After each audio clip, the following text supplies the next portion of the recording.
बिस्मिल्लाहिर्रहमानिर्रहीम। अस्सलाम वालेकुम फ्रेंड्स, कैसे हैं? उम्मीद करते हैं आप लोग खैरियत से होंगे।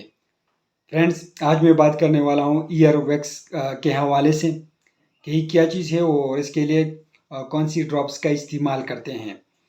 फ्रेंड्स, वीडियो पसंद आएगी लेकिन मेरे वीडियो को कंप्लीट वॉच करना है और चलिए कोई टाइम वेस्ट के बगैर वीडियो को स्टार्ट करते हैं। दोस्तों, इंसानी कान में स्पेशलाइज्ड ग्लैंड होते हैं जो कि सिक्रीशन पैदा करते हैं।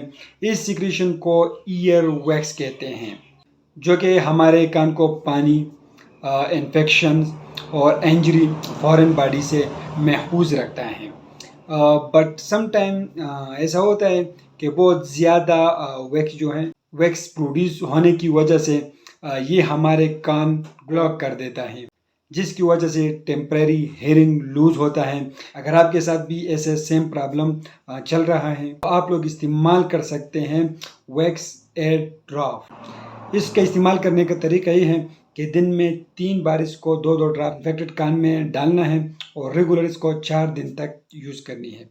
इस जो है इसकी कम्बिनेशन है soda bicarbonate and soda glycerine. इसको तैयार करती है मीको इंडस्ट्रियल, इसको तैयार करती है और इसकी जो ब्रांड है वो है वैक्स एयर, इसकी ब्रांड है। फ्रेंड, ये आप लोग को हर मेडिकल स्टोर फार्मेसी से बिल्कुल आसानी से मिल जाएगा, तो अपने लिए एक बार इसको ज़रूर ट्राई करें। जो भी मेडिसिन इस्तेमाल करते हैं अपने डॉक्टर के हिदायत के मुताबिक इस्तेमाल करें। फ्रेंड, वीडियो कैसी लगी कमेंट जरूर करें, वीडियो को लाइक करें, चैनल को सब्सक्राइब करें। शुक्रिया।